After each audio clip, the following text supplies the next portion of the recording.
Bihar motor transport federation ने सरकार के रवैये से नाराज होकर आंदोलन करने की चुनौती दी है। फेडरेशन ने डीडीओ पर मनमानी का इल्जाम लगाया है। फेडरेशन ने साफ कहा कि निस्फ से ज्यादा बसें नुकसान की वजह से स्टैंड में खड़ी हैं, तो सरकार को टैक्स में रियायत देनी चाहिए।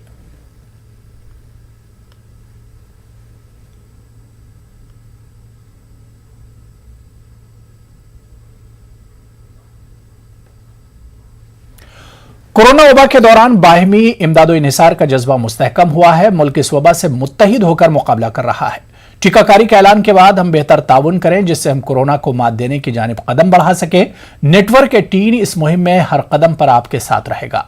जब तक सभी महफूज नहीं, तब तक कोई महफूज नहीं होगा।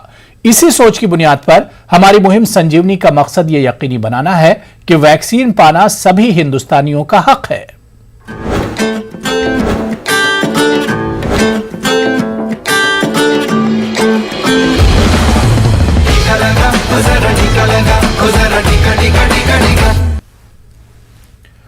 नेटवर्क 18 फेडरल बैंक संजीवनी गाड़ियां पूरे मुल्क में कोरोना वायरस से मुतासरा जिला में गश्त कर रही हैं। वैक्सीन की अहमियत के हवाले से बेदारी लाने की हमारी कोशिशों को आपकी तायद की अशद जरूरत है। आइए एक नजर डालते हैं कि संजीवनी गाड़ियां किन इलाकों में हैं।